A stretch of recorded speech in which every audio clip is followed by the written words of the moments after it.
Good evening, good afternoon, and good day, fellow Virginians. Oh, come, we can't do better than this. This is not a funeral, is it?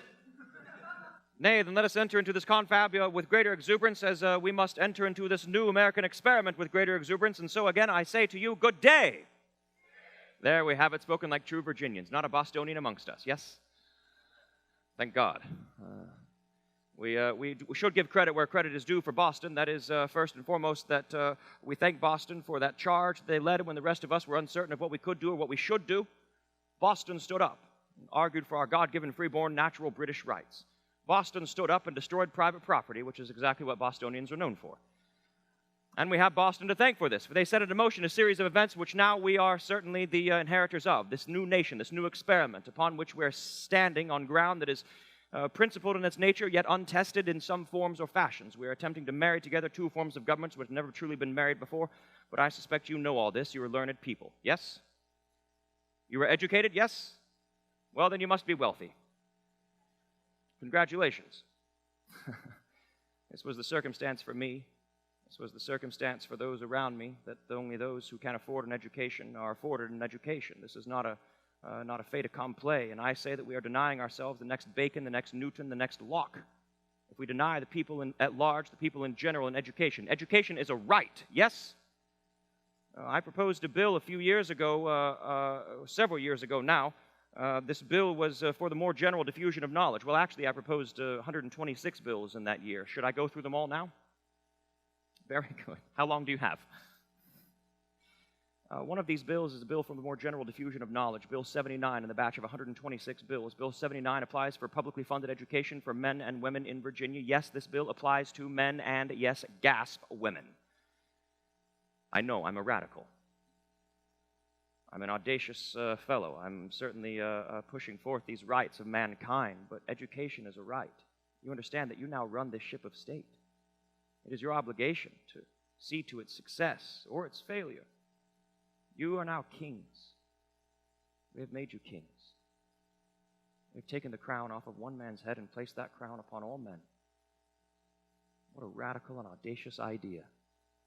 I have great faith in the power of the people to, through this experiment, ever incur change and ever perfect this institution. We know that governments are created by man and they cannot be better than mankind itself. I say that. I will quote myself a great deal this afternoon, you understand. Mankind cannot create a government that's better than mankind itself. It's impossible. And yet we know that mankind progresses over time. We become better. We become better through education, through our mutual experience, individual in its nature, collective in its nature.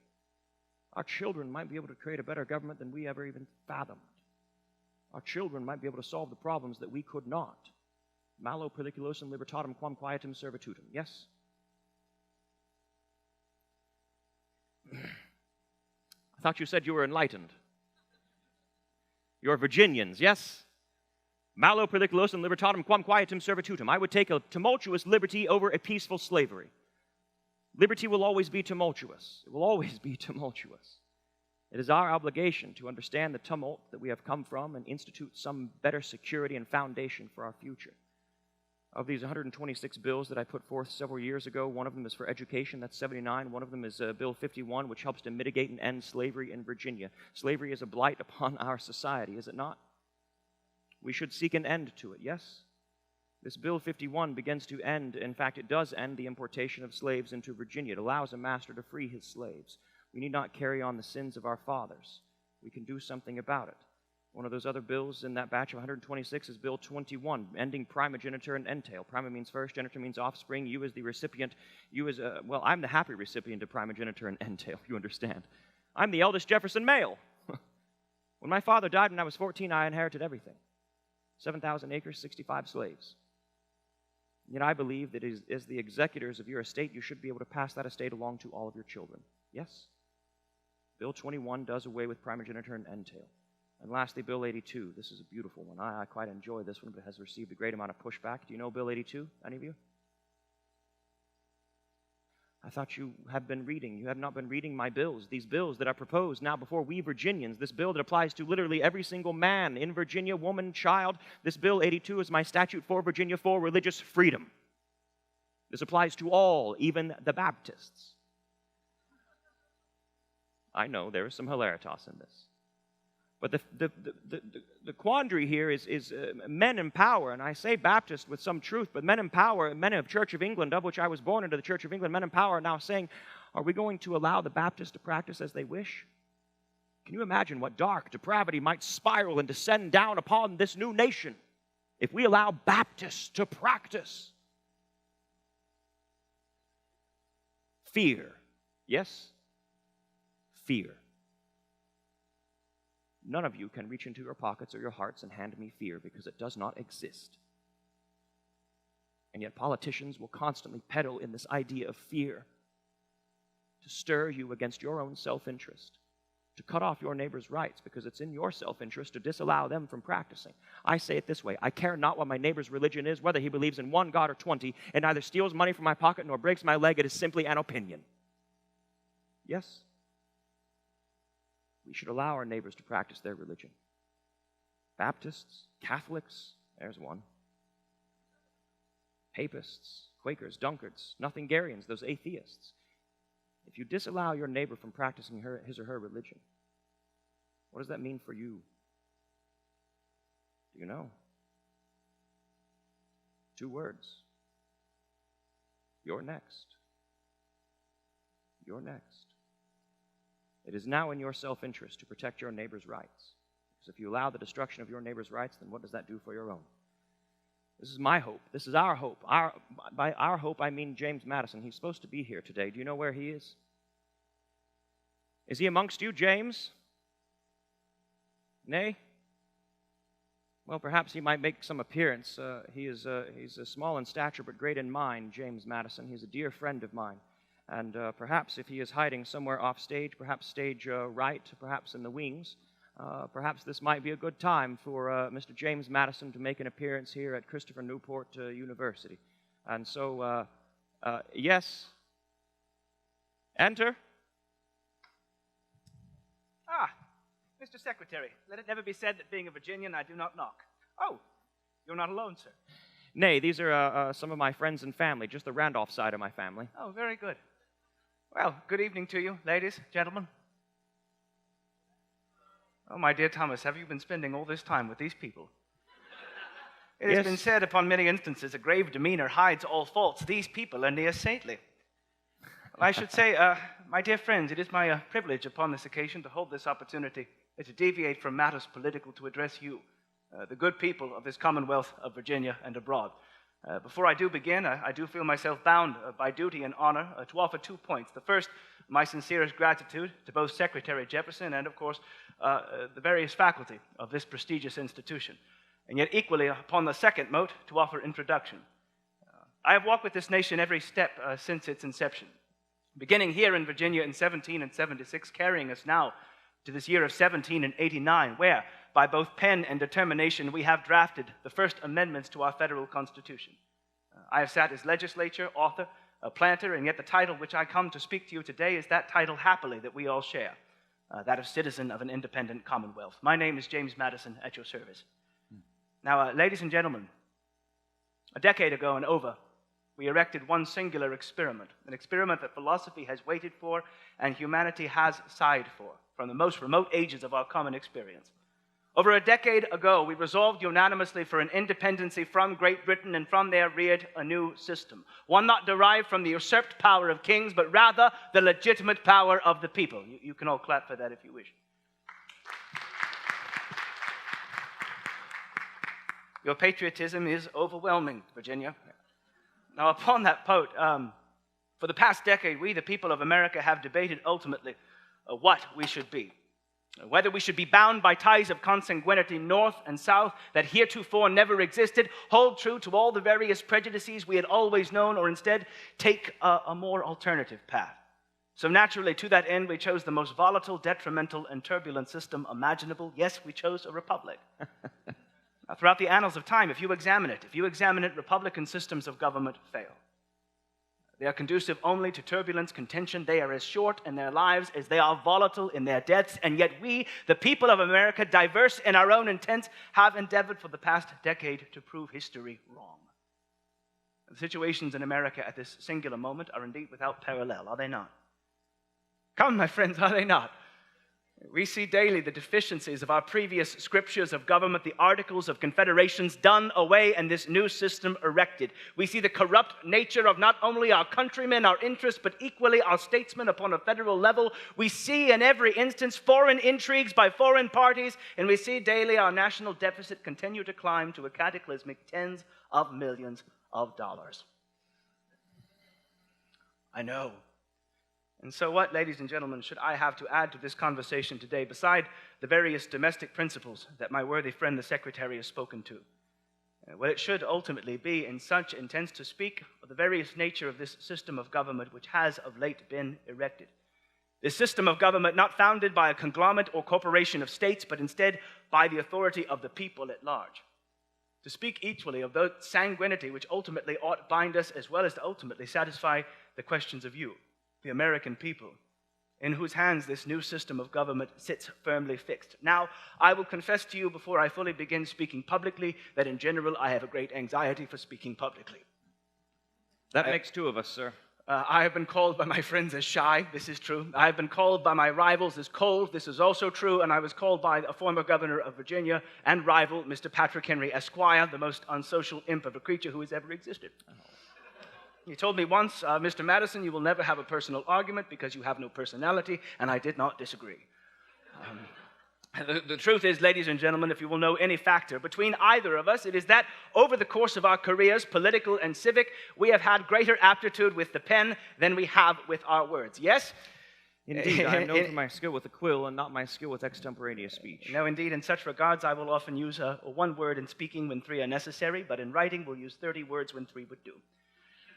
And indeed, that has been my history over the course of time with this experiment of government. From the first moments in Williamsburg, Virginia, our old colonial capital, where I assisted in writing the fundamentals of our earliest scriptures of government, the Virginia Declaration of Rights of 1776, the Constitution of 1776, writing various pieces of legislation now cemented in the basis of our Commonwealth and now Union, and equally upon that regard, having the high and unmerited honor of secretly writing the inaugural address of President Washington. Congress, wishing an eloquent pen to write the response to it, secretly nominated my hand once more. Equally from there, when the president wished for a response to said document, once more in secret, he nominated my pen. The very beginnings of our federated system of government could be argued that it is simply James Madison mumbling to himself. And yet it is not this vitae historum that brings us here today. Not the various accolades and accomplishments of our own life experience, but equally the principles upon which we are bound. The various principles by which this union is formed. We, the people of America, find ourselves consistently faced upon the base of revolution. Indeed, bred in the fire and storm and intrigue of revolution, have we not? Ever since those shots were fired at Lexington and Concord, a great hurricano has bolstered across this continent of North America, and upon each buffet and wind, the question, are we capable of governing ourselves? To that end, we have seen over the course of time, the greatest consultation that can be rendered is the consultation of history. Yes? Indeed, my friends, the only beginning is Genesis. Everything else is a continuation of some former idea. And indeed, through the close examination of history, we see rendered thus an oracle by which our future success can be rendered. No finer example of this can be rendered than what took place in Philadelphia City and what was ratified in this late year of 1788. I speak, of course, of this new general system of government, this Constitution, which we now find ourselves operating under. Now, indeed, the actions which took place in Philadelphia of 1787 cannot be factored or criticized by those who were not there to experience of it. What took place there in the summer of 1787 was nothing short of miraculous. What took place there in the summer of 1787 was nothing short of a wonder. And indeed, the expectation of the preservation of this union for yet another generation or two. You see, when we examine systems of government, a system begins to die almost as soon as it is constituted. Regardless of the purpose of it or intention, regardless of the principles upon which it is founded, we see inherently that if men were angels, no government would be necessary. And that what will government be if not the purest reflection of human nature? And so this new Constitution, this Constitution, which has of late been passed, is not a document for one time, but indeed a document of human nature. We look no further than the first words of said Constitution, we thee, indeed. speaking of all mankind who might one day find themselves enfranchised in this document, and yet our work is indeed not done. Upon such grounds, we see ourselves now, an imperfect nation, governing this imperfect document, and from that every day trying to constitute a more perfect system.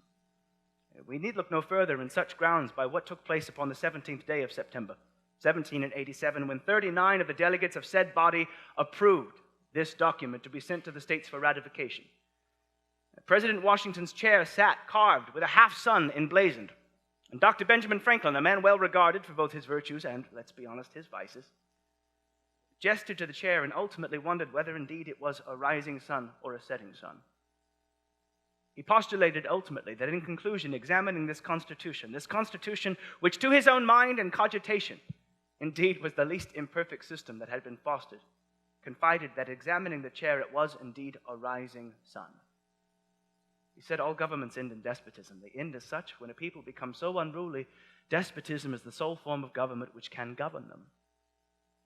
And in such regards, this rising sun finds itself bound upon this new dawn of America, a day that might, for better or worse, evolve and move, but a day by which the people will decide what it ought to be.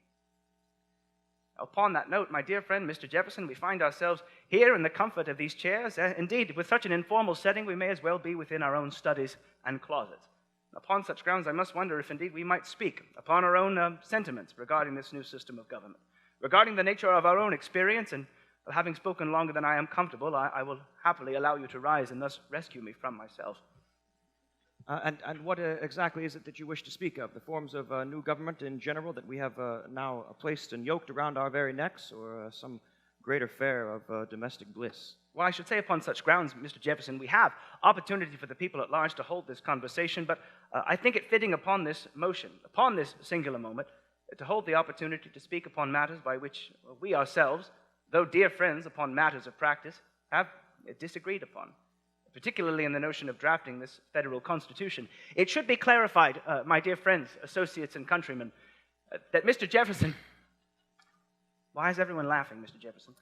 Once again, you have overtook the floor, sir. No, I was simply providing an addendum to my previous argument. I am indeed rearing the floor to you. This is simply a footnote in my argument. It should be clarified, and it's imperative to the knowledge of everyone within this room, that were Mr. Jefferson upon this continent of North America, he would have been invested in the drafting of this Constitution. And yet, not being upon this continent of North America, he had no say in the drafting of this Constitution. And yet, through his letters, he had some say in the drafting of this Constitution. And having said that, I should happily yield the floor to you, Mr. Jefferson. And the gentleman yields the floor, yes? I do indeed. And yet there is one more point, Mr. Jefferson, I feel myself bound that I ought make. I thought as much. There is a point of disagreement betwixt myself and Mr. Jefferson that has of late been amended, and it is upon the necessity of a Bill of Rights. This was one of the major points upon which he and myself disagreed upon, simultaneously coupled with some of the various forms and functions of the articles of said Constitution. Having said that, I will happily yield the floor to my friend.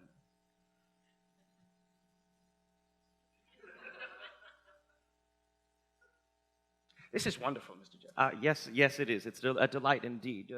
You are correct, James. This new general form of government, federal in its nature, sits perhaps heavy-handed on top of us, dictating perhaps everything we may or may not do down onto the state level. And what is that, comma, but tyranny, question mark? So say I. As is writ. The potential for tyranny within this new form of government exists in that we quite simply are injecting a great deal of power at the top end, which did not exist in 76 or 77 or 78 or 79 or 80 or 81, 82, 83, and yet we have the ability now to present a new form of government that might dictate and subjugate further peoples.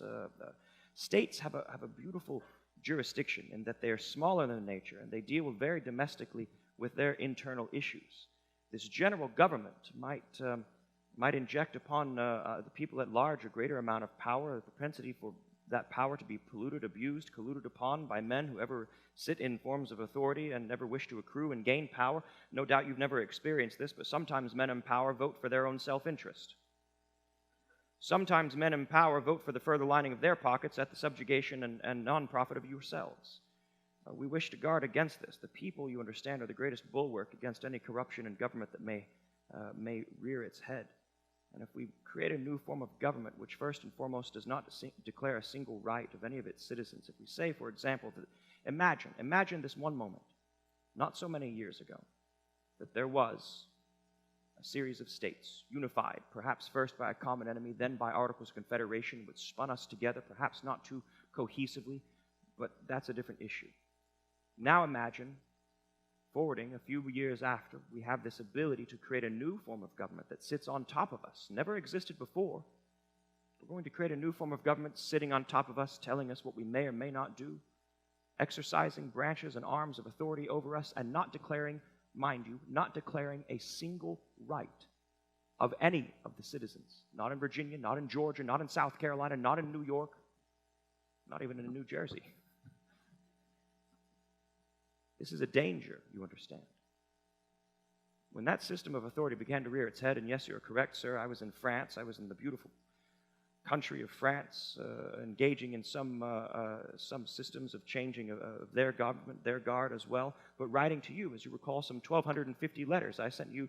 In fact, whatever happened to those 88 crates of books that I sent you that I said may be useful in the creation of a constitution? I'm still unpacking them, Thomas. Yes. This is the danger, friends. Your government will always accrue power. This will always be the case. Governments, we know, over time, pick up any tome of history, and you will understand after you blow off the dust that governments eventually, over time, accrue power to the subjugation of the people they were supposed to serve. Your object, your ever object, is to keep an eye on government and ensure that the bulwarks that we create today, the bulwarks that you create in the future, may ever be strong against the infringement of your own rights. This federal government, without declaring a single right of its people, is I'm sorry, sir, deeply respect you, but it was a terrible, it was a misstep. Certainly you agree. I do not, for some prime method. I shall speak first and foremost as to why ultimately a Bill of Rights was not included in said Constitution. Secondly, I should speak regarding the nature of government itself, particularly as it pertains to man's liberties. Now, it was in September of 1787 when the topic and lack of a Bill of Rights was supported upon that Constitution. Through the summer of 1787, we argued, we debated, we did, let's be frank, what politicians and statesmen have done from time immemorial. But it was not until the conclusion of the convention that ultimately Colonel George Mason, a venerated friend and statesman from the Commonwealth of Virginia, reared his hand and ultimately put forth the motion to put forth a Bill of Rights. That ultimately, he would rather chop off his right arm than adopt this Constitution sans a Bill of Rights. And indeed, the worthy gentleman did not sign that document. He further said that a Bill of Rights could be forwarded in an afternoon. Men of government cannot sign their names in an afternoon. And so ultimately, a Bill of Rights was not put in, and for good reason, upon such method. For we can see in every instance when engineering and designing men should aim to put their ends in altruistic systems of government. This, the same convention where ultimately we endeavored to end the hellish traffic of the slave trade, John Rutledge of South Carolina put forth his hand and said it was not a matter of morality or religion, that interest was the sole purpose of government. And in these hands, this worthy gentleman would write a Bill of Rights. In these hands, he would endeavor to enumerate the justification for the most oppressive dominion of man over man. And so my own opposition to said Bill of Rights is that it should be a parchment barrier. An enumeration that is not complete is not safe. Now, when we speak to the nature of government, I offer to you, the American citizens, to what should the ends and purposes of government be? You may speak it out loud. It's all right if you do not know. I have the answer. know. I know you know. It should every instance not only to check itself, but equally to check the people, to enumerate and guard over liberties and the various blessings that are derived therein. Now, when we speak of liberty in and of itself, we speak, of course, of those rights we hold to be self-evident. Those natural liberties which we've derived from the great and immortal treatises of John Locke, those notions of life, of liberty, and of course, what else? Property. All of you, don't get ahead of yourself and spoil the ending. Life, the blood in your veins, the humors that constitute who you are, liberty, your unshackled mind, and last and most importantly, your property, which can be cogitated, is the sole basis of civic government. This property is derived not only from the former, but equally the latter, meaning your tangible property and the property to yourself, your intangible, your right to your opinion, your right to your religion, your right to be an individual, to pursue your own individual greatness, to pursue your own ends of happiness. Now, this is nature. This is how God crafted us. The only law that exists in nature is that you cannot encroach on the rights of your fellow man. Everyone must leave as friends. How do we suspect that will go? Now, indeed, my friends, we have all evidence since we left the Garden of Eden to prove otherwise. Once more, man is an immoral creature. They will never cater to their own interest rather than the goodwill of their fellow man. And so mankind, over the course of the whole of human history, has ultimately formed contracts, compacts with one another, dictating that to protect all, we shall restrict ourselves. We shall ensure ultimately, so that all might be protected in government, we each might sacrifice small pieces. This is all government is. From the codes of Hammurabi to Justinian, to the Bill of Rights, to the Constitution of 1776, to this most recent Constitution. And yet when we speak ultimately where liberty might be protected, does it reside upon a federal head, with provinces diverse and distinct? No, therein we disrupt the balance of powers. We see various declarations of rights forwarded by each individual state. This federal government does not such measure to render the various guarantees of liberties by the states moot. We see upon such regards when we look to our federal government, which must shun any attempt to add powers that are not warranted at its genesis, what becomes of a Bill of Rights upon a federal scale? Shall we be a people of 10 liberties, or the infinite rights of human nature? Shall we ensure ultimately that whatever rights generations living now or future should enumerate as essential should be restricted, all because that enumeration should be left out? Which is why ultimately when we examine our current Bill of Rights, this Bill of Rights which soon the people themselves shall choose to sit under, we must remember in every regards that one of the particular amendments of said Constitution is that this government shall equally protect all the rights not enumerated in said document. And yet I will confess, Tom, that it has been a source of division in such regards. I should never speak ill of a Declaration of Rights. No, indeed, sir, I know how much you like them. Well, I do indeed. You mentioned that the Declaration of Rights are simple parchment barriers. They are not. They are certain fences against wrongs that may be committed by a government upon its people, by a people upon its government, by a man upon his fellow man. Declarations of rights are what every people on this entire globe are entitled to, what no government should refuse or let rest on inference.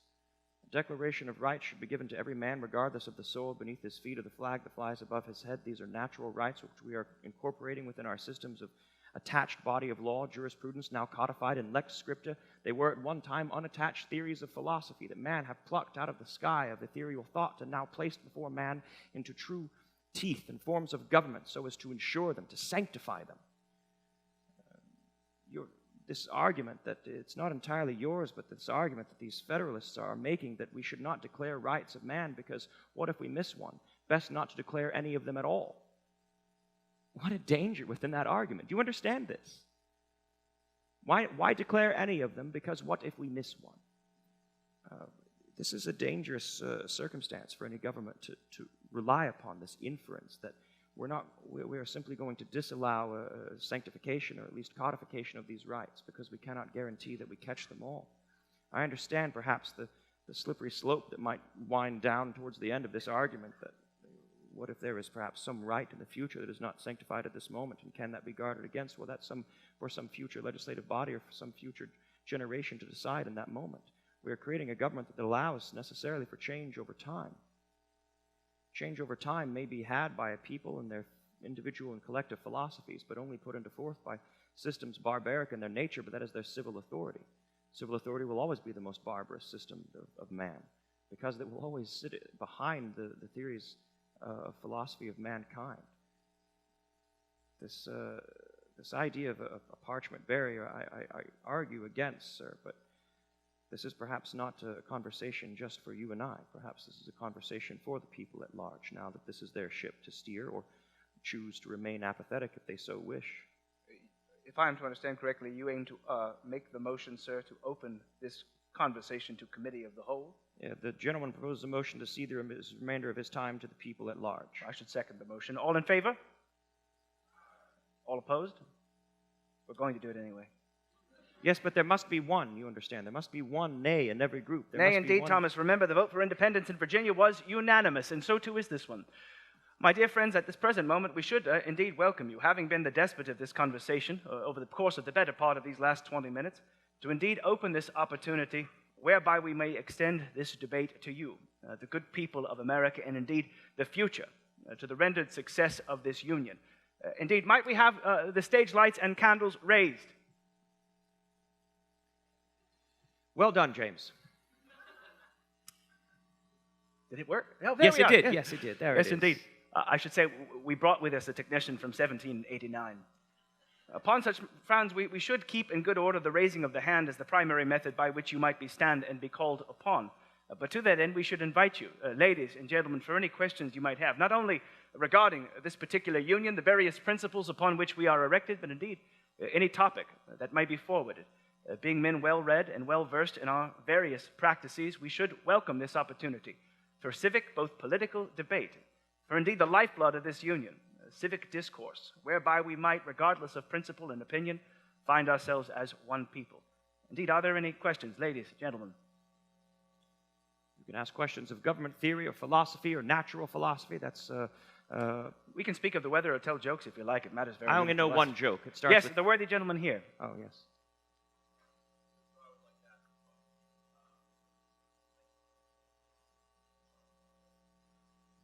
Hello. Oh, there we go. Okay. So to ask both of you, Mr. Jefferson, for example, at least in talking about the government's ability to reach out and use its powers for the people, I suppose I can touch on either the purchase, Louisiana Purchase, and or the Barbary Wars. Mr. Madison, this can come to you as well. What do you think of at least Mr. Jefferson's expansion of, or using larger powers outside of the United States or within? You're talking specifically of perhaps the particular versus the general government, that is the state versus the federal government, and Yes. exercise of powers or jurisdiction or usurpation of powers at the expense of another? Is this what you're speaking of? This hasn't happened yet, you understand, but there might come a time in our future wherein We're speaking, Very well could. We're Very well speaking could. entirely hypothetically. Absolutely. if Napoleon ever comes strapped for cash, and Who? perhaps there might come a time when we have the opportunity to engage within treaty, and I might at that moment stand as the highest executive, the third of such iteration under this new iteration of a federal form of government, which we have you to thank for creating. So thank you.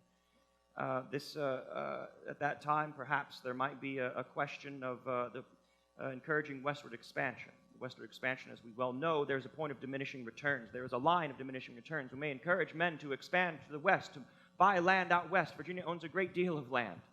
I even had a plan to give every man who didn't own any land 50 acres in Virginia. This plan might find some point of diminishing returns because, as you know, goods spoil over land. If you're a farmer, if you engage in the arts of tillage, you must accompany your goods within some forms of cooperage, that is barrels and systems of barrels, and trek them across the land. But as they trek across the land, there is a potential for spoilage, which means we can only encourage so much westward expansion, unless perhaps we could gain access to some navigable river far to our west, perhaps this great Mississippi, which is currently perhaps owned by either the French or the Spanish, depending on which year we're in. Or ask us tomorrow, it will change. And if we can engage in some treaty with them, then we could encourage westward expansion. Those men who engage in the arts of tillage would seek further prosperity for their own pockets, their own individual commerces, and the commerce of the state at large. But this only happens if we can gain access to that Mississippi, the great river. Gaining access to the Mississippi necessarily means we must engage in treaty with a certain foreign power, perhaps Napoleon at this moment. In the future, again, you understand, who might at that time hypothetically be strapped for cash, who might at that time might propose not just our Minister Plenipotentiary, Mr. Livingston, who is Minister Plenipotentiary, plenty meaning all, potent meaning powerful, has all the powers of government to engage in treaty to purchase New Orleans so that we may gain access to the Mississippi. Are we with you so far? Yes? This is the backstory. Now, here we are. This is the question. Yes? This gives context, and now we are all standing on the same ground. Hypothetically. We don't know if this is going to happen. There might come a time when I wish to engage in a treaty. As the highest executive, I have, as my understanding, under the forms of confederation that we are united in, or the social contract in the form of a federal government, that the highest executive has the ability to engage in treaty. Yes? In association with the Senate, yes, Mr. Secretary. Well, let's not go there. So that's a yes, taken from the father of the Constitution. So I engage in a treaty with a foreign power, that is a treaty of some goods or services rendered. This foreign power is, of course, France. The goods is a great deal of land. What will become a great deal of land, we just want New Orleans. It expands for $15 million at 3 cents an acre. We can get, doubling the size of this country, we can not only mitigate and remove a foreign power to our west, we can gain access to the Mississippi. This is a win-win-win, you understand. Now, we don't have enough money in our treasury at the time, but we'll get to that. Doesn't matter. We'll get there. At this moment, the Federalists will step in, and they will say this goes against the ability of the highest executive in this country. That is, that you have the ability to create treaty, but perhaps in conjunction with some men who are elected, some estimable body elected by the people to give approbation to this treaty. I will push back and I will say, nay, our Constitution clearly says the executive has the power to engage in treaty. This is what I'm doing. It's a foreign treaty. They will push back again, and finally I will concede. I will push it over, and they will vote upon this issue, and we will win anyway. So at that moment, their entire argument becomes a nugatory point. It's a moot point, and as such, perhaps on grounds of my initial charge, did I engage in perhaps a bit of an overstep, a usurpation of the powers? Perhaps, but eventually we fall back on the original powers of the Constitution as defined and delineated by, and we fall and give the power back to the hands of the people. Is this the question to which you were asking? Did I answer? You believe so? I suspect I have nothing to add. Except upon the point, ultimately, of particularly the war against the Barbary pirates, this hypothetical war. And we know full well of this particular sect of people there patrolling the waters of the Mediterranean. For those unacquainted with the practices of the Barbary pirates, these are a collection of various pirates and piratical sorts working in Congress with various pashams of the Middle East, who, under the justification and banner of religion, utilize it to enrich the various coffers of those selfsame pashas and themselves. To this end, the various navies of the world, Great Britain, France, and now, of course, the United States, being an independent and sovereign nation, find themselves demanded consistently in the payment of tributes and bribes to these various pirates to patrol those trade waters unmolested. To that end, it should fall upon the principle that the people of the United States should not succumb to the bribery or collusion of foreign powers. It's very quickly upon that front, the Barbary pirates should declare war upon the people of America. Now we have, in accordance with our Constitution, in Article 1, Section 8, the proposal by which Congress can declare the powers of war. Yet in such regards, the Barbary pirates, not being one particular state or the others, it falls to the duties of the chief magistrates to make war, which is afforded in their powers in Article 2, Section 2 of said document. So upon that note, we find ourselves bound upon the great purposes of the executive.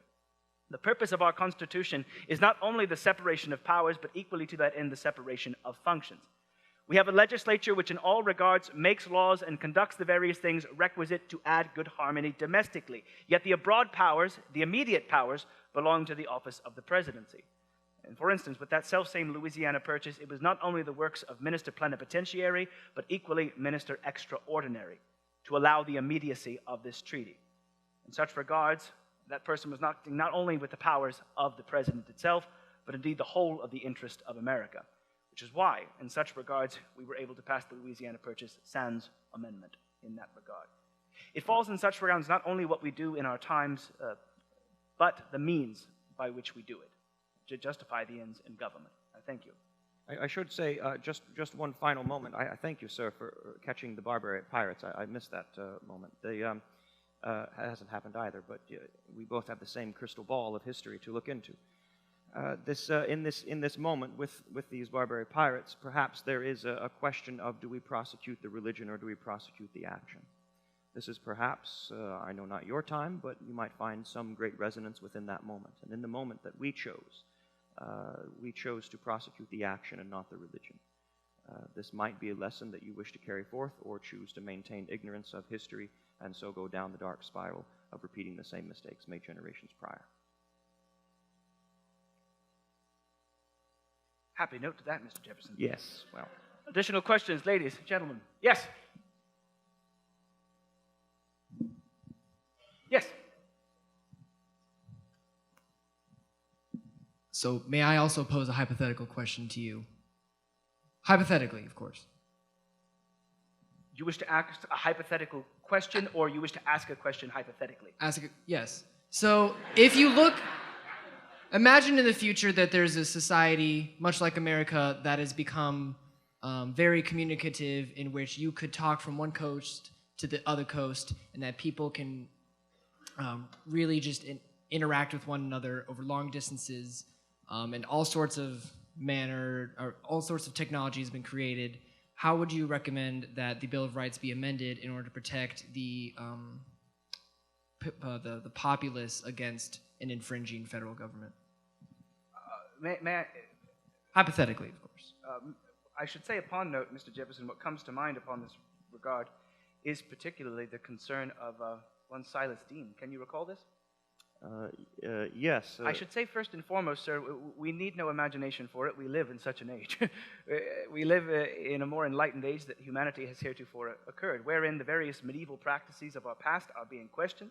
And though we still find those various practices in play, we endeavor to question consistently how we might move away from said practices.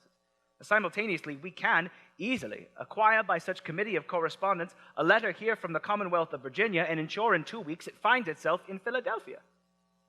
Rapid as time. Equally upon that, we find consistently various experiments being done, experiments like Mr. Jefferson saw in Paris, involving the stitched alchemical mixture of a silk bag and hydrogen gas, allowing the mixture to float. We see, I know. We see equally upon that ground the opportunity here in our lifetime, that for the possibility to trespass across that final and last frontier, that of the sky. Jean-Pierre Blanchard crossed the English Channel, a distance of some 200 miles, a journey of some 4 days, and he did so in a matter of hours. We see consistently challenging various matters scientific, and upon that, it brokers the question, what then do we do to shun away from foreign influence from other governments? I speak, Mr. Jefferson, of Silas Dean, because in your time as governor, sir, from my own understanding, you saw such risk of foreign collusion firsthand. Indeed, we could speak of several instances. I believe the heart of the issue that you're speaking of is the power of free speech or lack thereof. Is there some censorship by some government resting over you? Should this communicado remain free, or should it be censored perhaps by some, have the ability to censor by some authority? My answer in that instance is that a free press should always remain free, and this matters not whether it comes from your mouth. You might look to Samuel Cabell, who perhaps in just a few years will have some issue with the Alien and Sedition Acts. Again, we're both speaking hypothetically here, but if you can allow men to float up into great sacks to Mars, then... You saw it, I didn't, sir. Well, I did. That's where they wish to send these men, by the way, is to the moon and Mars and find out whether there are civilizations upon... But like the sacks, so does Tempus Fugit, yes? Anyway. Samuel Cabell will have some similar instance of this lack of right infringed upon. Samuel Cabell will be a congressman at the time, in fact, from my own district, that is from Albemarle County, and he will be placed upon some uncertainty within our legal jurisdiction, whether it's a domestic matter in Virginia or a federal matter of the federal court, and that is this new government. We will push back heavily upon this issue, and I will say on 3 grounds that Mr. Cabell has the right to communicate with his constituents. Mind you, this was a gentleman, a congressman, who was speaking to his constituents about an infringement of the rights of the people at large by a federal government. This is a man who should be able to speak openly about problems he has with the federal government, and yet then the federal government, through these Alien and Sedition Acts, comes down upon him because of his ability to speak, or rather inability to speak. I will push back and say this is a domestic issue. This is a Virginia issue, first and foremost. Secondly, this is an issue of a congressman speaking to his constituents, which he should be able to do freely. So should the constituents be able to speak to a congressman freely. And lastly and finally, this is an issue of free communication. Now, as to a foreign power colluding with this internally within this system, perhaps there is nothing new under the sun. Yes, Mr. Madison put it greatly with his idea of Genesis. From the moment of Genesis, we are recreating the same issues. Look to ancient Greece. Demosthenes talks about this. Demosthenes, known as the greatest orator of ancient Greece, talks about, this will sound completely foreign to you, but talks about a foreign power colluding with their beautiful democracy, subverting it, eroding it. At that time, it was Philip of Macedon. But one of the great speeches that Demosthenes gave on the floor of the council and the Senate at that moment was to be wary of the speechifying, to be wary of man who can speechify and twistify your own hearts and minds against your own self-interest. I don't know about instant communication, but at least perhaps these are two vital topics and issues dealing with perhaps your particular instance. I cannot speak to Facebook. It falls back, beg your pardon? Your face is an open book. So I was reading in Mr. Zuckerberg's Gazette the other day an article that was Thank you. quite interesting. Yes. Now, I should say upon that note, what we witness rendered by these various ideas are immortal sentiments. What do I mean by that? I mean, in such regards, these various principles do not decay with time, and what these truths we hold to be self-evident thus sit immortal in that facet. When we speak ultimately of the entitlement to the race of mankind to speak freely, think freely, assemble freely, without any infringement or petition from a government, are immortal facets, regardless of the method by which they correspond or communicate. Any attempt to do so, any attempt from a government who enlists an army of interested partisans or thus threatens the terrorism of the sword becomes an impostor. We have witnessed it upon other sides of the Atlantic, but not yet upon the West. We should be fortunate upon those grounds if we do not see it in that regard. Liberty should not be mitigated by these various ideas or notions, and any attempt in promises of safety or power are fallacies in an attempt to rob liberty. Jean-Jacques Rousseau teaches us safety exists in dungeons, but it does not make them nice places to live. Now, what responsibility should then belong to an enlightened populace? An enlightened populace with access to information that previous generations did not, to find themselves enlightened, to acknowledge in every instance that the greatest power that can be afforded is not government, but opinion. The fallacy of opinion or validity of it are irregardless. Truth is truth, and yet there will always be those who endeavor to sway it. So upon those grounds, it is devoutly to be wished the popular opinion of the United States should be enlightened. That they should consider themselves derived from the greatest charters, not from the usurped power of kings, but rather the legitimate power of the people. And with access to the information, that they should be at their fingertips to access it directly from all points and all factions and all ideas. Why? Because in the midst of that somewhere is disinterested truth. But make no mistake, the altruism or virtue of government will not come from men of government. They seek their appointment for three reasons: ambition, agenda, and public good. It instead should fall from the various factions of the United States being united upon one singular idea, principle, and interest. We might say in such regards that all nations are born free. We might say in such regards that all men are. And yet we have seen over the course of human history, slavery has been the experience of the human race. Asleep, they have been surprised. Ignorant, they have been deceived. Divided, they have had the yoke put upon them. And yet here in America, we hold the opportunity every day for a people, decisively by their interest, to be awakened, united, and above all, enlightened.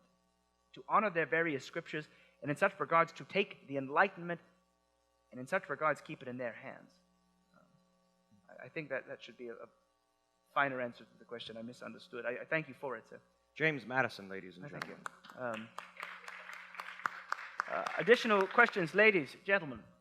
Yes? Thank you.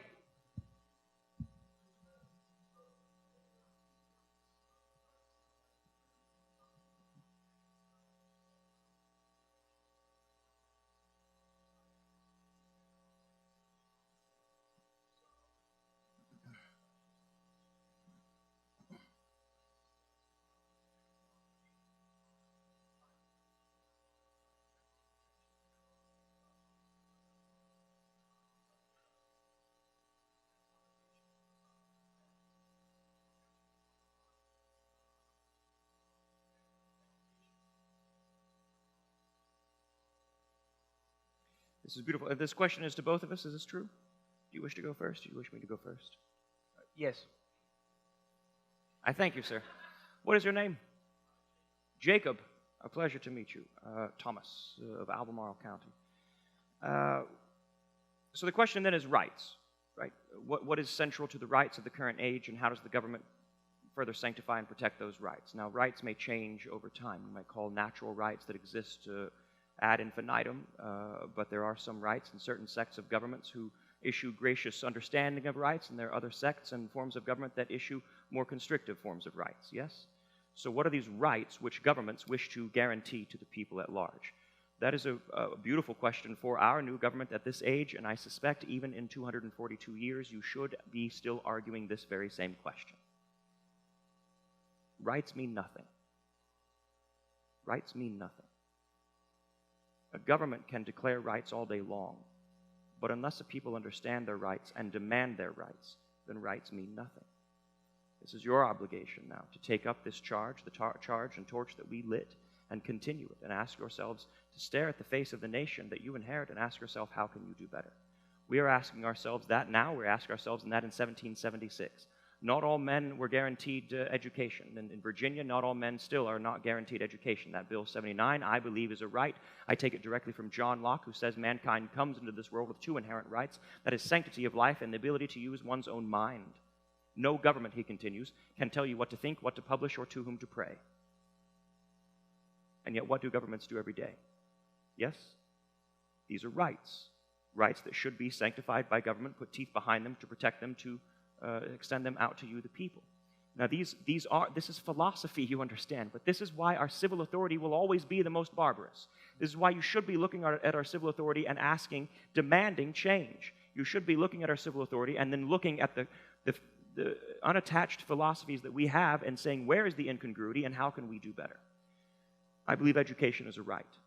If that bill that I propose passes, then that right is extended to all Virginians if you are a Virginian. You might wish to ask a question about health care. I don't have an answer for that one. I don't say anything about health care should be a right extended to all Virginians or all Americans. Now, we do talk about welfare in our time. We talk about welfare a great deal. We talk about the health and well-being of the citizens. So now the question for you might be, what did we mean by health and well-being? Well, we have enough problems in our age. We're going to let you solve that one, yes? That being said, you should be able to change over time. I say man cannot wear the same clothes at 40 that he wore at 14. So should our laws change over time to reflect the progress of mankind, which necessarily means you should be looking at the system of authority that you inherit and asking yourselves, how can we do better? Have we grown? Have we matured to 40? And can we shed these old, and I call them barbarous. I even say this. I say our children should not be beholden to the more barbarous laws of my age. Yes? Our children should not be beholden to the more barbarous laws of my age. We do have some barbarous laws in my age, yes? Thus ensuring that you get the government that you want. You get the government that you deserve. Now it's up to you to either spiral this government up or spiral it down. That's entirely your prerogative. Now that we have made you kings, we have yoked this thing around your necks. Oh, joy. This is heavy as the head that wears the crown, and you should feel the weight, all of you, kings.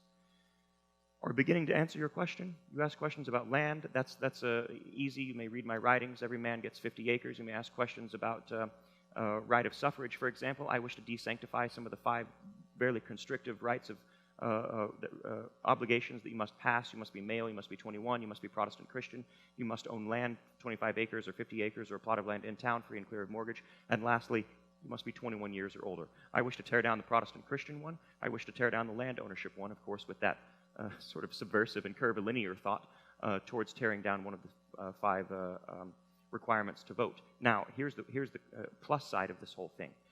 If we disenfranchise our own people, they become the tinder upon which needs to be placed only a spark, and then you shall have bloody revolution. Meaning, if we continue to desanctify your ability to speak within government, you are becoming tinder, and we will have bloody revolution. But if we grant you the right of suffrage in an ever-largening sphere, an ever-largening scope, then we are lengthening the lifespan of this entire government. Yes, you understand this? We are allowing you a voice. Am I speaking to your question? Is there something that I haven't answered that you wish me to dive into that's not Facebook? Thomas Jefferson. Well done, sir. Yes, the gentleman there. I beg your pardon? My dear sir, are you a man of science? Hey, he's a man of philosophy. What a deep question. No, I'm asking you, sir. No, stand up, please. Yes. So, did you hear me the first time? I did. What are your thoughts on it? Did you hear what I said? Yes. Yes? So perhaps I'm not a man of science now. No, indeed. So you're legitimately asking in this room of your peers. Yep. Indeed. Yep. Perhaps we should ask him what he thinks upon the matter. Gain some insight into his thought. Come here, sir. Stand up on stage. Yeah.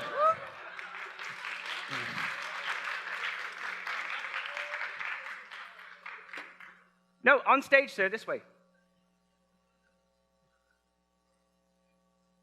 Do you know this gentleman? He's my cousin, sir. Oh.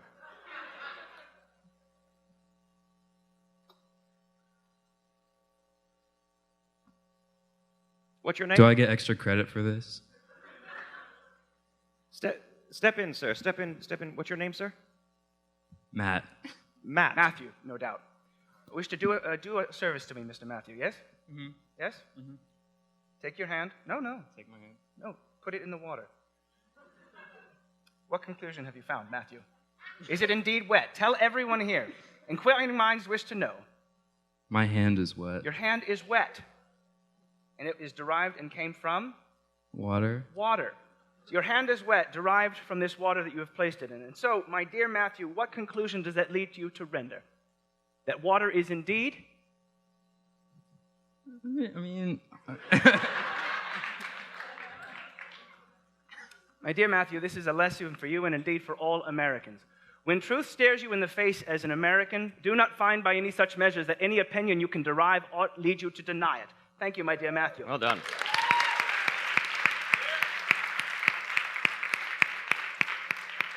Yes, sir.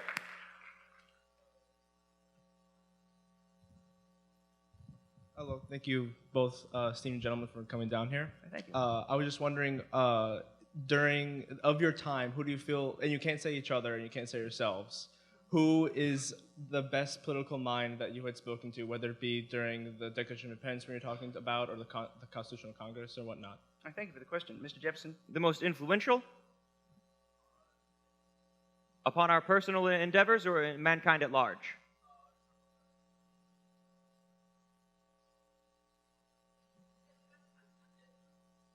And we can't pick each other? We can't say ourselves. There's no ambition there. I should speak. I should speak. May I upon this note, sir? Yes, please. We cannot speak to one, and indeed we should not and ought not speak to one. It was Thomas Hobbes who says by such grounds, the greatest danger to kings is young men reading books of policy, because it makes them fall in love with ideas and not with men. You see, we live in an age where we acknowledge for the first time that these ideas might sit venerated and perfect despite the various machinations of an imperfect man.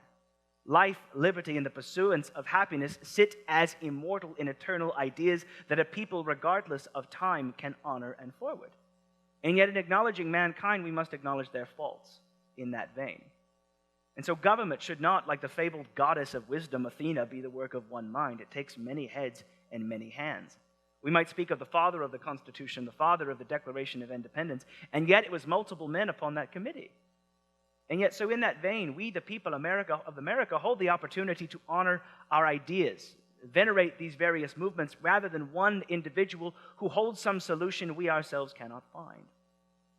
So upon that, I should speak not only of the various gentlemen who forwarded the work of our Constitution and statecraft, Edmund Randolph, His Excellency, President Washington, Dr. Franklin, even our opponents, Patrick Henry, Richard Henry Lee, George Nicholas, George Wythe, your teacher, all of these distinguished and venerated men who through their labors ultimately solidified the success. And yet simultaneously we must equally honor the names that history forgets in that self-same mode. The various individuals who with their mingled blood sacrificed for the defense of this union.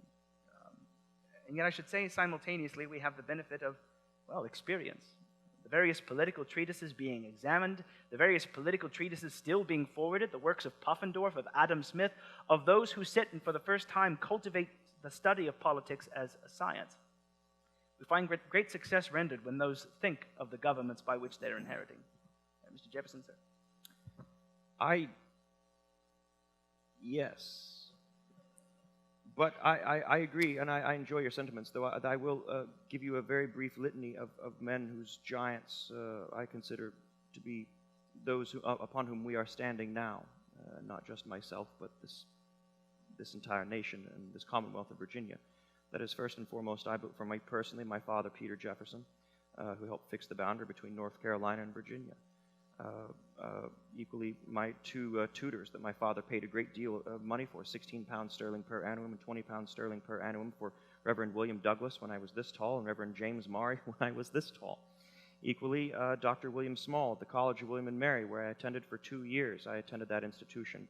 Up at Williamsburg, I received no degree and then moved back in with my mother, which I hear is a long-standing American tradition now. I believe your mother's in the audience, Mr. Jefferson. Yeah. Nay, she passed in 1776, just a few months before she had the opportunity to see her son engage in high treason and tear down the entire country, which was perhaps maybe a benefit. Equally, I could say Mr. George Wythe. Dr. Small introduced me to George Wythe. George Wythe taught me law. Equally, I could say, I know you said not to, but this gentleman before me, who I met in 1776, we served together in 1779 as a governor and counselor. What is it you say? It was more like 8 governors and 1 counselor than Yes. 1 counselor and 8 governors? Or whatever. Fields of philosophy, I could say John Locke, absolutely. Jean-Jacques Rousseau, certainly. His social contract theory and the spirit of the laws by Jean-Jacques Rousseau most have an agreeable influence upon our systems of authority, and as we understand government theory and philosophy as applies to systems of government and civil authority now. Is this beginning to speak to the heart of the question? I believe this is the heart. What James gave you is the heart. I'm giving you the ancillary limbs and necessary for our articulation of movement for this strange philosophical body to perambulate through our minds and into the rest of the world. What a monster we've created, Thomas. I wanted to exercise my prerogative to ask the final question before I let these 2 men go for the evening. And we've been talking about the universal principles of the Constitution and the Bills of Rights, but I'm wondering if this Constitution lasts for a century, say 2, say more, and there are laws that are said to conflict with it, laws at the state level. How is a judge supposed to interpret a document so old to determine whether a law stands or not? It's your baby. I should speak first and foremost that it has been rarely seen over the course of confederated experiments that we see a system endure over the score of centuries without various deteriorations of its practices. Yet when we speak ultimately of this system of government, we must analyze several methods in which legislation might be just. We must honor not only the limitations of said government, but equally upon that grounds its authorities. To that end, there should ever be designing individuals who shall endeavor to craft laws using the broad interpretation of various measures. We may speak very clearly of certain gentlemen who will remain nameless, but if the Secretary of the Treasury were here, he would have an entirely different idea of ultimately what government shall be, which in such regards is we shall do whatever is conducive for the harmony of government rather than what is explicitly said. We must honor those various limitations. Anything done out of the general welfare, as accordant with Article 1, Section 8, can be broad in its scope. Who is to say that a legislative body will not one day establish one singular religion for the general welfare? Shall not put in a federal police force to guarantee and safeguard that one religion? Should not, in such regards, set forth various modes of machinations of education to forward said religion? And so we must honor its limitations, and yet we must equally acknowledge in such grounds there is a body and machine built within this federal Constitution by which it can change over time, a process of amendment. In such intention, whether we should be a people bound by the original intent of what we and our own attire should dictate, or if instead it should be a living document, are both in such regards correct and wrong simultaneous. It lives through its process of amendment, so that whether we sit here and now in this particular mode of dress, whether our trousers should grow long, whether one day we should find hats moot, or whether indeed we should find it amidst the wide swath of choice clothing our constituency here has adopted, we have a system which can endure forever by its own modes and machinations, where every 2 years, 4 years, and 6 years, the people of America can decide what they will be. In that regard, direct what they will become. A system of government will always begin to die. A system of government will always deteriorate. But through the frequent recurrence of fundamental principles, it can grow to resemble a people. Which is why in such regards, the first words of our Constitution should not be we the states or we the men. We the 21-year-old white men. Protestant Christian. But instead we the people. Because every generation decides ultimately who the people are. This is the uniqueness of our federal Constitution. This is the obligation to upstand and withhold it. I thank you. Mr. Jefferson? As you go about changing your government, and rest assured this is your obligation, your prerogative to do so now that you are kings, now that we have made you kings, it is now also within your ability to engage in conversation and debate. Let us not forget this country was founded upon debate. This country was founded upon dissent. Yes? You cannot have debate if we are all thinking the same thing. You must be thinking in opposite directions. You must be some ancillary attachment to a central argument. But herein is the hope, and here it is the great power that you have. When you go forth, not out of this room, but throughout the rest of your lives, and debate this very issue, should we continue with the modes and forms of operations which we created 242 years ago, or should we do something new, and dare I say it, perhaps even better, you will have the opportunity for debate. You might even have the opportunity for instantaneous debate in Mr. Zuckerberg's Gazette. Who knows? You can, like your thoughts, twitter around like birds and spring them forth upon one another. Just made that one up. But the hope is, friends, that you will engage in civil debate.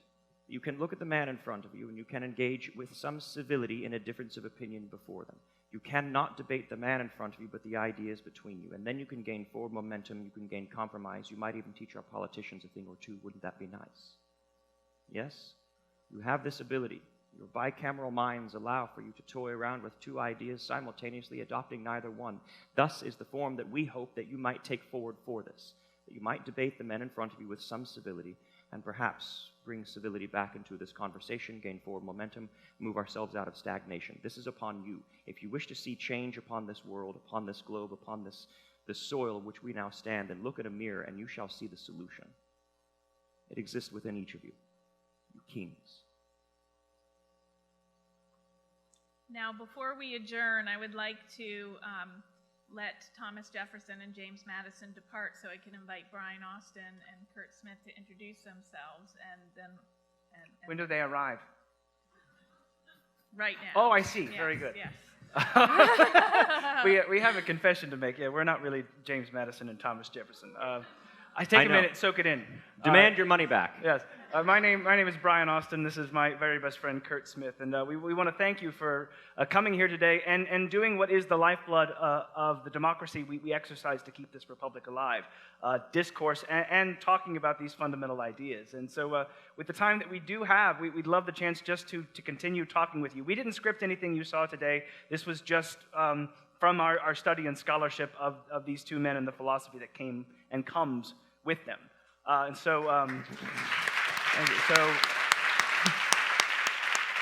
Thanks for bearing with us on this hour-long improv as we sort of try to sort of resurrect these ideas. And thank you so much for coming. So we're happy to answer any questions you have about sort of what you saw, some of the things we said, or anything. Yes, sir.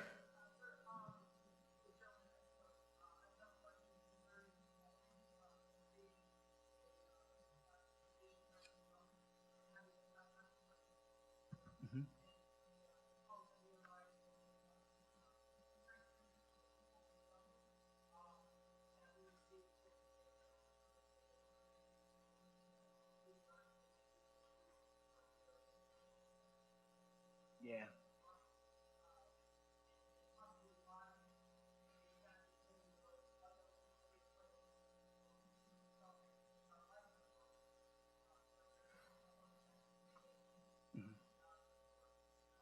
That's a great question. If I may, before you take that, let me say anyone that needs to get to a class, feel free to leave at this time, and we can move forward and have a little more intimate, informal chat. Thank you all. Thank you guys for coming. And we hope to see you tomorrow at our annual conference in Gaines Theater all day long if you want to hear more about the Supreme Court. That is a really good question. And when we look to Article 3 of the Constitution, it's sort of frustrating because we see ultimately it wasn't until the Judiciary Act of 1789 that laid out specifically how many justices we'd had and flushes out the details of what the Supreme Court's going to be. Madison sat with several ideas as to what the purpose of the Supreme Court would be. Whether they'd function with the executive as a revisionary council on the laws, meaning they'd be able to revise before ultimately those laws should exist, but inevitably it was decided their power would solely be appellate, meaning the Supreme Court would be the highest appeal. Now, the dilemma that comes with that ultimately is that They find themselves supreme and waging opinion that is coupled simultaneously with law, not because they have the power enumerated in the Constitution for judicial review, but because there's nowhere further to go. And unfortunately, when it came to Marbury versus Madison, John Marshall knew that full well, erecting the problem ultimately that allowed them to dictate opinion that could be followed to the full letter of the law, and thus making it coupled almost as legislation. Now, when we go back once more to the separation of functions, the purpose of the Supreme Court, who should the Supreme Court be beholden to at all times? No, the Constitution of the United States and the law as interpreted. And so in that regard, it's not beholden to the people in that respect. The reason that appointment should be and ought be lifetime in that regard is because they're going to be interpreting those laws and need the experience necessary and requisite to forward it. The problem is, the Supreme Court, above all other things, was never meant to be partisan in that way, as all allegiance was held ultimately to the Constitution. Again, this is, in every regard, intention versus practice. What we find right now is ultimately judges who will weigh based on their various ideas. But what's unique about that is we see some of the most wonderful civic discourse take place there in the Supreme Court, where ultimately they can have their opinions on the law, but simultaneously find their own personal friendships and agreements that come with it. The decision ultimately to keep a lifetime appointment for the Supreme Court was because ultimately those judges who were there would ultimately be the authorities and the highest court in the land for those various appeals, and thus would need the experience with the ebb and flows of time. Correct me if I'm wrong, Bryan, but as this is a sort of a James, question. I mean, Jefferson has ideas about. Clearly, he fights. Mm-hmm. He has some run-ins with that judiciary, and he pushes back pretty hard. In fact, he writes Abigail Adams late in his life and says, "There's only one cause that ever gave me pause." I don't want to put this in my mouth, Matthew. Oh no! You can drink out of mine. I don't want to do that. Fool me once, Matthew. Shame on you. Fool me twice. There's only one instance that ever gave me pause as to Mr. Adams' character, and it was these midnight appointments. This is the institution of Federalist after Federalist, and many appointments, and thus incurring judiciary acts in the first year of Jefferson's presidency.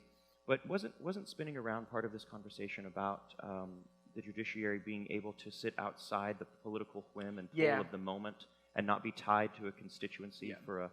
So it was if I were a judge and I were able to be elected every 6 years or not elected every 6 years, then I'm going to have an eye on the constituency, meaning I might not just look at this case just at the letter of the law. I'm going to look at this case and how it reads to the people who are going to vote me in or out. And that's not perhaps the best way to be adjudicating issues. That's my understanding. That's another facet to it as well. It's the same reason why the Senate was agreed to be a 6-year term, ultimately, because they wanted a more deliberate branch. Do you have a follow-up to that?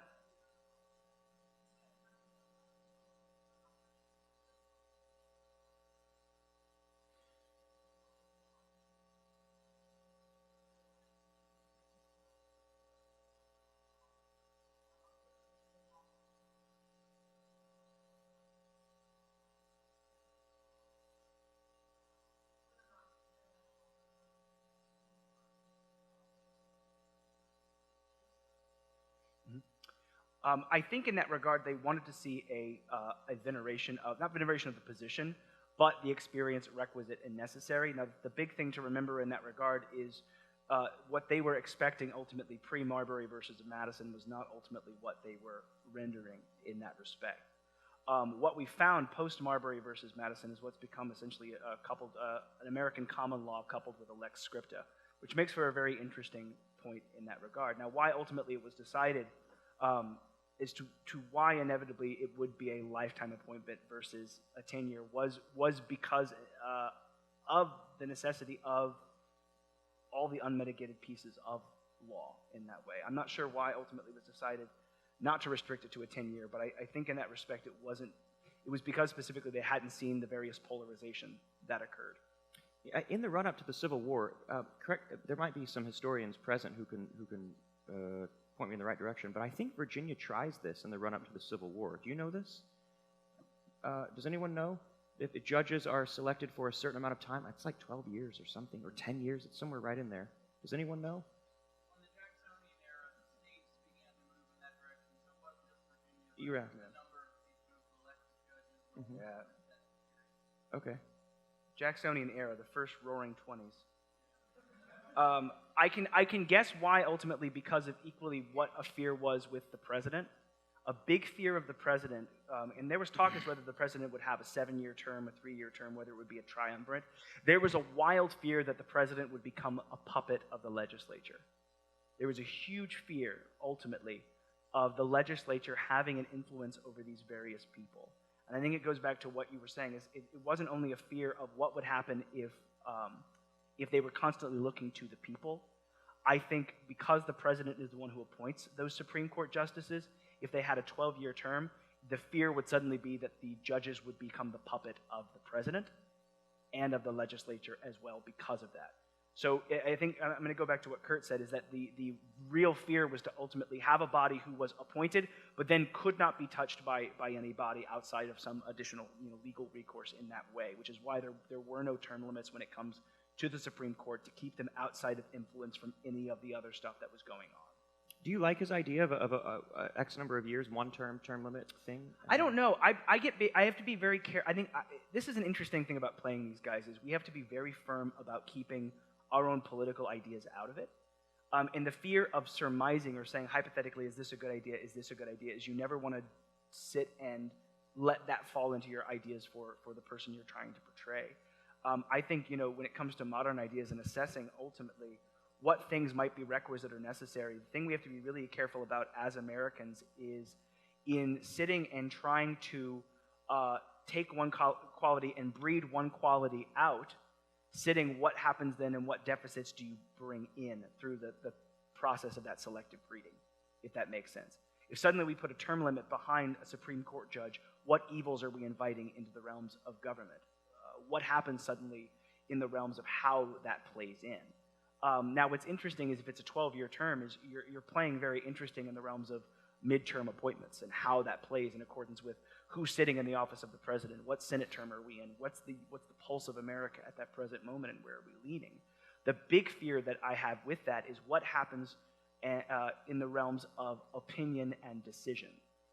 Because again, one of the big things that was a fear was making these decisions out of novelty, in the sense of the wind is swaying in this direction for this 12 years. How many Supreme Court decisions are going to be overthrown? Simultaneously, in the next 12 years, what's going to happen in the next score of opinions? The hard thing is we're sitting post-judicial review, which these men didn't agree with in that regard, at least in the realms of Madison and Jefferson. But we have to consult that it has led us to this American common law where it is coupled almost simultaneously with that lex scripta. We honor judicial review as a law, even though it's nowhere in our Constitution. And so what we have to assess in that regard is what changes can take place in that respect. You have a follow-up to it? Sure.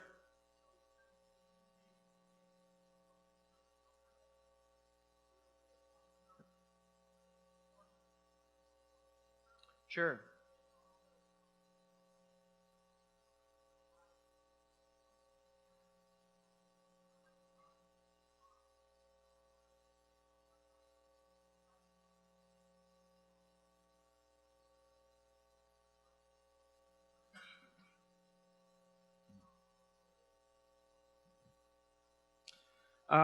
The short answer is I'm not entirely certain for your latter question.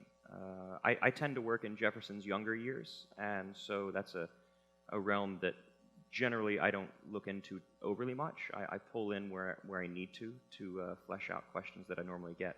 That's a specific question that I haven't looked up, so I couldn't give you I could an foster exact a answer. guess. Politics. Yeah? Politics. I think if I'm not speaking for Jefferson, I'm speaking. This is all a sort of inference on my part and has no grounding in history. So do not look for my bibliography on this. I'm just making a guess.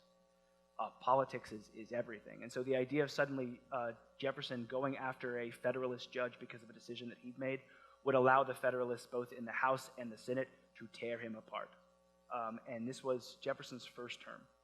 And so ultimately, I think it was Jefferson picking his battles, likely in that regard, and saying, let Marshall have the final say on this, because going after it will cause far more damage if that's the case. Exactly. That's another, I was about to follow up with that. Marshall just threw judicial review in there too. But I would point out that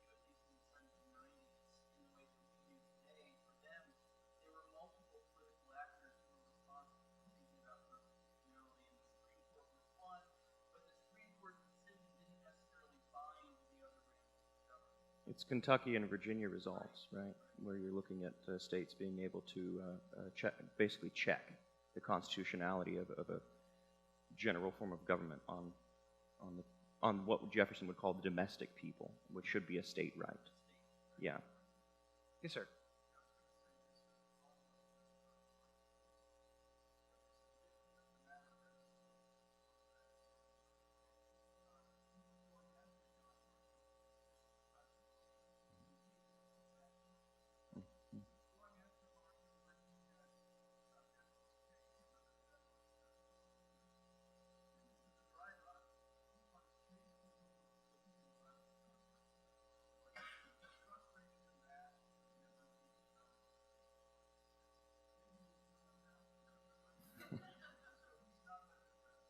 Well, and something interesting that I'm just now remembering too about, Jefferson's Kentucky, with Jefferson and Madison's Kentucky and Virginia results, are that Jefferson, at least specifically, I don't know about if Madison does this, but he talks about, he's writing the Virginia legislature at the moment. He's Secretary of State, and he's writing the Virginia legislature saying you have the ability, the Virginia state constitution has the ability to impeach even justices, I think, at that point. So he is writing the Virginia legislature, kind of urging them to exactly do this, you call it a dry run. I think that's an interesting take on it. But even before that, he's looking at this and encouraging this process to begin of impeachment.